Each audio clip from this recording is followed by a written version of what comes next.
Okay guys, welcome back to another video coaching lesson from your6packquest.com. I'm Vince Delmonte. I want to ask you a question before we talk about the best fat burning exercises, period. Which muscle group is going to burn more calories? My biceps or my legs? Look how small my arms are. Look how big my legs are. Which muscle group is going to create a greater caloric expenditure? So let me ask you now, thinking of the exercises you've been lately doing, trying to get rid of your stomach fat, trying to get washboard abs, are the program you're following right now, is it predominantly isolation exercises, or is it primarily multi-joint exercises that are working multiple muscle groups in the same movement? But you should know the answer by now. So what I want to do today is I want to talk about the top 6 exercises, and we're going to associate each exercise with a primary movement of your body. And when designing an effective fat loss program, you need to make sure you have one variation on what I like to call the head of the family tree for each muscle movement.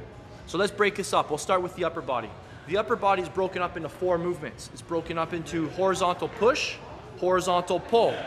What that means is for every pushing exercise you have, you better have a pulling exercise. So if you have 4 pushing exercises, you better have 4 pulling exercises, or you're going to create instability in your shoulder joint.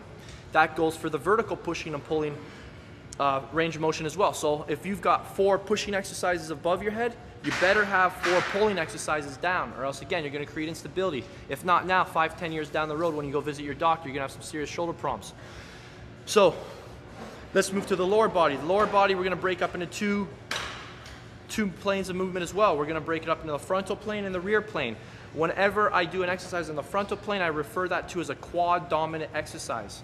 Whenever I do an exercise on the rear, I refer that to as a hip dominant exercise, which is basically anything that works the lower back, the glutes, and the hamstrings. So let's go through those things again. Let me ask you, what muscle group are we working when we do a horizontal pushing exercise? Chest. What is the king of the family tree for a chest? Bench press, barbell press, whether it's dumbbells on a flat or an incline, those are all excellent choices. Next, after horizontal pushing, we've got horizontal pulling. What's the head of the family tree on a horizontal pulling exercise? It can be any variation on a seated row. It can be a bent over dumbbell row. It can be a one-arm dumbbell row, a wide grip row, any variation on a row, the opposite of a chest press. Now we've got to move to the vertical push range of motion. Shoulders. What's the head of the family tree on that plane of motion? Military press, dumbbell shoulder presses, whether they're seated or standing. Again, you need to have one of those exercises in your fat burning program. Lastly, we need to focus on vertical pulling. What's the head of the family tree for that one? Wide grip pull downs, wide grip pull-ups, chin-ups, close grip chin-ups, close grip pull downs, any variation on a vertical pulling exercise that's going to work your lats.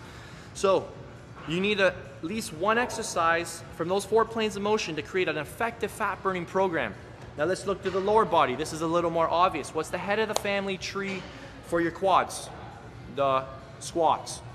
What's the head of the family tree on your hips? This might not be as obvious for most people. The head of the family tree for a hip dominant exercise is deadlifts. If you're doing them properly, you're driving through your glutes, hamstrings, lower back, and that's a glute exercise. Your quads, yes, are working. Deadlifts are a hip dominant exercise. So throughout the week, let's rehearse all that. You should have a bench press. You should have a seated row. You should have a shoulder press. You should have a pull down. You should have a quad exercise such as squats. You should have a hip exercise like deadlifts. If you're hitting all those exercises throughout your week, you're one step closer to getting a 6-pack. The next step is to put those magic money exercises together, and that's what I teach in the Your 6-Pack Quest program. So I look forward to helping you, and I look forward to seeing your transformation results. We'll talk to you soon.